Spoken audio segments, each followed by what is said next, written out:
ବାଲେଶ୍ୱରରେ ସରକାରୀ କୃଷି ମହାବିଦ୍ୟାଳୟ ଓ କୃଷି ଗବେଷଣା କେନ୍ଦ୍ର ପ୍ରତିଷ୍ଠା କ୍ରିୟାନୁଷ୍ଠାନ ସମିତିର ଦ୍ୱିତୀୟ ଜିଲ୍ଲାସ୍ତରୀୟ ସମ୍ମିଳନୀ ହୋଇଛି ଆରମ୍ଭ।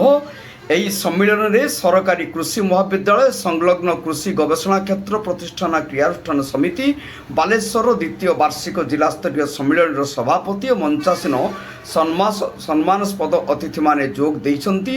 ଜିଲ୍ଲାର ଆଞ୍ଚଳିକ ଓ ବ୍ଲକ ସମିତିର କର୍ମକର୍ତ୍ତା ଜିଲ୍ଲାର କୋଣ ଅନୁକୋଣରୁ ବହୁ ସହଯୋଗୀ ମାନେ ଯୋଗ ଦେଇଛନ୍ତି। ବାଲେଶ୍ୱର ଜିଲ୍ଲା ଏକ କୃଷି ପ୍ରଧାନ ଜିଲ୍ଲା ଭାବରେ ସମସ୍ତେ ଜାଣନ୍ତି। ଜନସାଧାରଣଙ୍କ ଠାରୁ ଆରମ୍ଭ କରି ପ୍ରଶାସନିକ କର୍ମକର୍ତ୍ତା ଓ ରାଜନୈତିକ ନେତାମାନେ ସମସ୍ତେ ଜିଲ୍ଲାକୁ ଧାନ ପାନ ଓ ମିନାର ଜିଲ୍ଲା ବୋଲି ଜାଣିଛନ୍ତି, କିନ୍ତୁ ସଭାମଞ୍ଚରେ ବି ପ୍ରକାଶ କରୁଛନ୍ତି। କିନ୍ତୁ ଦୁଃଖର ବିଷୟ ଏପର୍ଯ୍ୟନ୍ତ ବାଲେଶ୍ୱରରେ କୃଷି ମହାବିଦ୍ୟାଳୟଟି ହୋଇପାରି ନାହିଁ। ତେଣୁ କୃଷି ମହାବିଦ୍ୟାଳୟ ଆଉ କୃଷି ଗବେଷଣା କ୍ଷେତ୍ର କ୍ରିୟାନୁଷ୍ଠାନ କମିଟି ଏବେ ସରକାରଙ୍କୁ ନିବେଦନ କରୁଛି ଯଥାଶୀଘ୍ର ଗବେଷଣା କେନ୍ଦ୍ରଟି ସ୍ଥାପନ କରିବା ପାଇଁ। ଗୌରାଙ୍ଗ ପାଣିଗ୍ରାହୀ ବାଲେଶ୍ୱରରେ ଏକ କୃଷି ମହାବିଦ୍ୟାଳୟ ଏବଂ କୃଷି ଗବେଷଣା କ୍ଷେତ୍ର ପ୍ରତିଷ୍ଠା ପାଇଁ ଗତ 3 ବର୍ଷ ଧରି ଯେଉଁ ଦାବି ଓ ଶାନ୍ତିପୂର୍ଣ୍ଣ ଆନ୍ଦୋଳନ ଚାଲିଛି, ଆଜି ତା'ର ଦ୍ୱିତୀୟ ଜିଲ୍ଲାସ୍ତରୀୟ ସମ୍ମିଳନୀ କୁରୁଲା ଠାରେ ଅନୁଷ୍ଠିତ ହେଉଛି। ଆଜି ବାଲେଶ୍ୱର ଜିଲ୍ଲାର ବିଭିନ୍ନ ବ୍ଲକ ଏବଂ ପଞ୍ଚାୟତ ସ୍ତରରୁ ଶତାଧିକ ପ୍ରତିନିଧି ଯୋଗ ଦେଇଛନ୍ତି। ଆମର ଦାବି ହେଉଛି ଯେ ଯଦି କୃଷି କ୍ଷେତ୍ର ଉନ୍ନତ କୃଷି ଉତ୍ପାଦନ ହେବ, ତାହେଲେ ବାଲେଶ୍ୱର ଜିଲ୍ଲାରୁ ବା ଓଡ଼ିଶାରୁ କୃଷି କ୍ଷେତ୍ରରେ ଥିବା ପରିବାରର ପିଲାମାନେ ଦାଦନ ଖଟିବାକୁ ବାହାରକୁ ଯିବେ ନାହିଁ। ତେଣୁ କୃଷି ପ୍ରତି ବିମୁଖ ହେଉଛନ୍ତି। ଯେ କିଏ ସାଧାରଣ କୃଷକ ପରିବାରର ପିଲାମାନେ ସେମାନେ ଚାହୁଁଛନ୍ତି ଅନ୍ୟ ଆଡ଼େ ଯାଇ ଦାଦନ କାମ କରିବେ, କୃଷି କରିବେ ନାହିଁ। କାରଣ କୃଷି ଲାଭଜନକ ହେଉନାହିଁ ଏବଂ ପରିବାର ପ୍ରତିପୋଷଣ କରିବା ମଧ୍ୟ ସମ୍ଭବପର ହେଉନାହିଁ।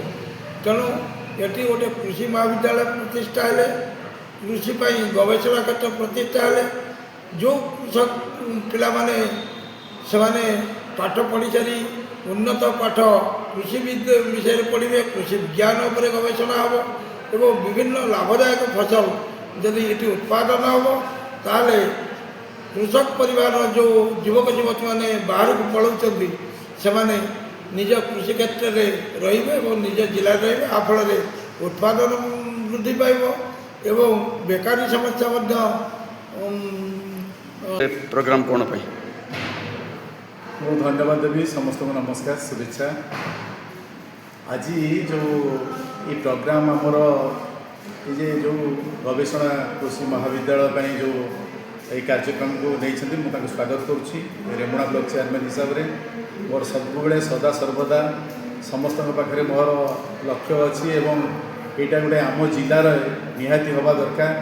जो मैंने यहाँ लगी से मैंने भी एमती लगी जहाँकि आज केते बड़ हॉस्पिटल आज हो पारी माने मेडिकल कॉलेज बालेश्वर हो पारी। बहुत चेष्टा करते आम भाभी जे कौन ये साउंडला कौन कांड कौन युद्ध को पाइब, जहाँ आज से सक्सेस होती। सेमती ये विद्यालय कृषि महाविद्यालय समस्ते लगी।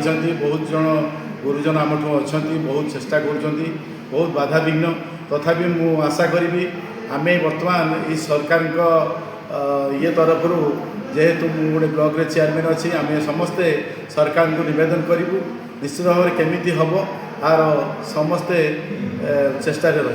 धन्यवाद। आपणकर पूर्व सरकार थिला बीजेडी सरकार 24 वर्ष काल शासन कला से कहीं किसी कर पारला निश्चित भाव में कथा जाइथिला किंतु सांगे सांगे जे आपण माने पचारुचंती ये कथाटा सांगे सांगे हवा संभव नुहे। तेणु ये कार्यक्रम चालू रही एवं भावुँ यही सरकार पीरियड रे एटा निश्चित भाव में समापन हो। धन्यवाद।